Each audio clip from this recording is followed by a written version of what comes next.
Assalamualaikum warahmatullahi wabarakatuh. Alhamdulillah wassalatu wassalamu ala Rasulillah.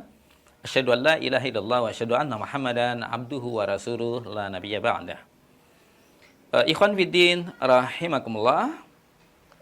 Melanjutkan pada kajian beberapa waktu yang sudah kita sampaikan kemarin, ya, ada satu ungkapan hadis yang kita sampaikan. Latat tabi'anna, ada riwayat yang kedua menyebut dalam syakalnya latat tabi'unna, ya, jadi substansinya sama. Kalau latat tabi'unna itu berarti yang dituju adalah antum, kamu sekalian. Tapi kalau latat tabi'anna itu singular mufrad, ya, anta, ya. Karena dalam teks hadis ada dua versi tadi. Latat tabi'unna sunana man kana qablakum, kata Nabi. Mesti kalian benar-benar akan mengikuti cara beragama orang-orang Yahudi. Ya, hazwal quzzati bil quzzati, sejengkal demi sejengkal, kata Nabi. Hatta law dakhalu juhra dabbin, sampai-sampai sekiranya orang Yahudi mereka memasuki lubang biawak sekalipun. Mereka orang-orang Nasrani mengikuti lubang biawak sekalipun, karena kalian dalam perilaku beragamanya tidak lagi merujuk kepada mana itu Quran, mana itu ayat Al-Quran, dan mana itu sunnah, mesti kamu akan juga mengikuti dua orang ini, dua kelompok ini. Ya, hazwal qudzati bil qudzati, tanpa kamu merasakan bahwa kalian adalah sungguhnya Yahudi, bahwa kalian adalah sungguhnya sudah menjadi bagian dari Nasrani. Ya. Sehingga para sahabat menerka-nerka dalam lanjutan hadis tadi ada dialog. Ya Rasulullah, apakah yang engkau maksud orang itu yang kita ikuti tanpa sadar kita menjadi mereka adalah orang Yahudi dan Nasrani? Nabi menjawab, siapa lagi kalau bukan Yahudi dan Nasrani. Artinya apa? Berangkat dari hadis ini pula bahwa Yahudi Nasrani bukan nama sebuah agama, tapi citra perilaku orang-orang, ya, orang Yahudi, orang Nasrani, ya, yang dalam merujukan Al-Quran, Yahudi disandarkannya kepada ajaran yang bersumberkan Taurat, dan itu nabinya adalah Musa. Dan Nasrani, ya, satu komunitas pengikut yang disandarkannya kepada Nabi Isa alaihissalam dengan kitabnya namanya Injil. Tapi sungguhnya Yahudi Nasrani bukan nama sebuah agama. Karena agama yang turun dari langit dari Allah SWT hanyalah Islam. Ya, karena itu pula dalam surat Al-Hajj ayat yang ke-78 Allah memberi sebutan orang-orang yang hidup dengan jalan kehidupan para nabi. Orang-orang yang hidup dengan jalan hidayah Allah, yang mengikuti risalah para nabi pada zamannya tentu saja. Huwa sammakumul muslimina min qablu wa iyyakum. Itulah orang-orang yang sesungguhnya disebut sebagai orang-orang muslim, kata Allah. Jadi pengikut Nabi Ibrahim, apa sebutannya? Muslim. Pengikut Nabi Musa, Muslim. Pengikut Nabi Isa, Muslim. Pengikut Nabi Sulaiman disebut apa? Muslim. Pengikut Nabi Daud disebut siapa? Muslim. Jadi nggak ada sebutan lain. Huwa sammakumul muslimin.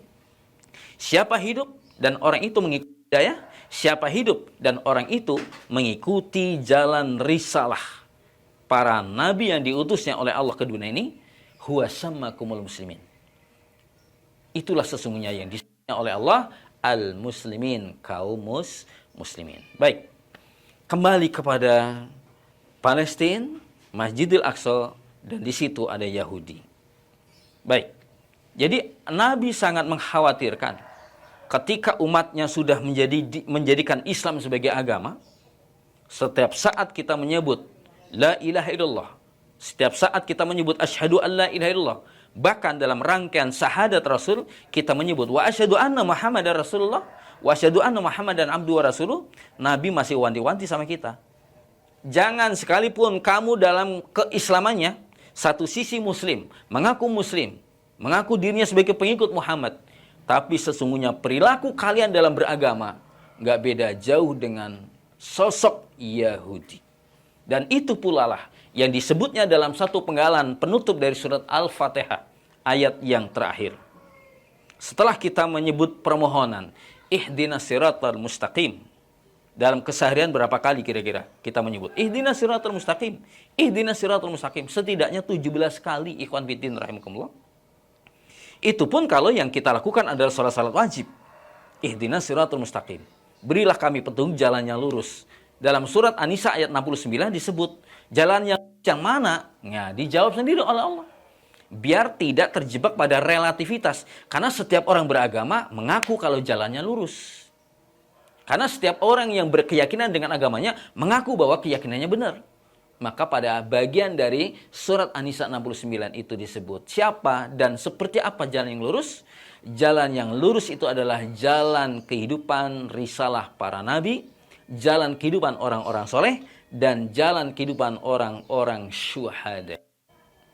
Ya, berikutnya pada penutup ayat Al-Fatihah. Ghairil maghdubi alaihim. Ya, setelah sebelumnya kita siratal ladzina an'amta alaihim, siratal ladzina an'amta alaihim, siratal ladzina an'amta alaihim. Siapa itu jalan yang penuh kenikmatan? Atau jalan yang dijanjikannya dengan jalan kenikmatan? Itu jalan para nabi, para syuhada, dan orang-orang soleh. Maka pada penutup Al-Fatihah disebut ghairil maghdubi alaihim waladhdallin. Bukan jalan orang-orang yang terkutuk, bukan jalan orang-orang yang terlaknat, bukan jalan orang-orang yang dimurkai. Waladhdallin, dan bukan pula jalan orang-orang yang tersesat. Ya, pertanyaannya sekarang, siapa sesungguhnya yang dimaksud dengan kata al-maghdub pada penggalan penutup surah Al-Fatihah tadi? Dan siapa pulakah yang disebutnya dengan ad-dhalin? Nabi sendiri yang memberikan penjelasan bahwa yang dimaksud maghdub itu adalah al-Yahudu, bangsa Yahudi. Orang yang menyebut dirinya kami Yahudi, aku Yahudi, saya Yahudi.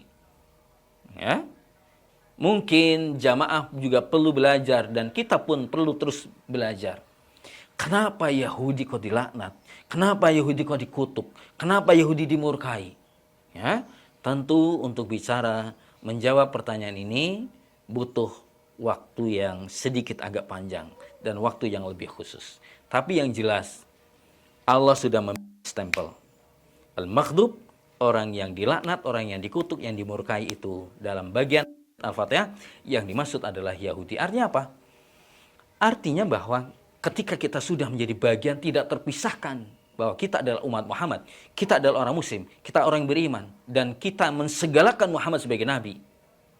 Jangan pernah kalian dalam sikap dan perilaku beragama kalian seperti beragamanya orang-orang Yahudi. Seperti apa? Satu di antaranya, di antara orang Yahudi, ya, dalam perilaku beragamanya, mereka punya karakter dan tipologi. Mereka tidak lagi mementingkan ini petunjuk Taurat, ini petunjuk Injil, tidak. Ya, sehingga dalam ayat bagian dari surat At-Taubah disebut, mereka lebih berkepentingan mengikuti pendeta. Mereka lebih berkepentingan mengikuti rabi kalau sekarang. Mereka lebih berkepentingan mengikuti rahib-rahib. Jadi ketika Nabi Musa mengajarkan ini Taurat, ikutilah. Begitu Nabi Isa bilang ini Injil, Injil, ikutilah. Orang Yahudi mengatakan apa? No, enggak. Kami akan tetap mengikuti pemimpin agama kami. Nah, dalam konteks inilah satu poin. Ketika kita beragama ini, memang kita tidak boleh mensegalakan ajaran manapun dan ajaran siapapun. Kecuali Quran dan Sunnah harus kita nomor satukan. Ulama penting-penting. Kiai penting-penting. Ustadz penting-penting.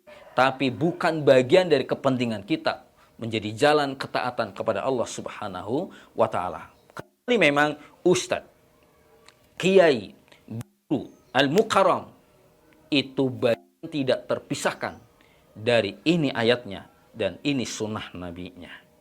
Ikhwan fiddin rahimakumullah. Jadi inilah yang diberikan oleh Nabiullah Muhammad SAW, sinyalmen. Kalau kamu sekalian tidak beragama, seperti yang aku mau. Taraktu fikum amraini, dan kalian mesti harus berpegang pada dua pusaka ini. Lantadilu abadan, dan kalian mesti tidak akan pernah tersesat. Ini lantadilu abadan mata masak tumbihma, selagi kamu masih berpegang pada keduanya, yaitu Quran dan Sunnah. Tapi betapapun kalian muslim dan muslim, pengikut Muhammad, tapi ketika Quran engkau campakkan, hadis engkau campakkan, mesti engkau akan beragama seperti perilaku beragamanya orang Yahudi dan Nasrani. Saya kira ini yang perlu saya sampaikan. Mudah-mudahan bermanfaat. Sekali lagi, harga mati bukan NKRI, tapi harga mati adalah mengikut Quran dan mengikut bagaimana sunnah Nabiullah Muhammad sallallahu alaihi wasallam. Demikian, wabillahi taufiq wal hidayah. Assalamualaikum warahmatullahi wabarakatuh.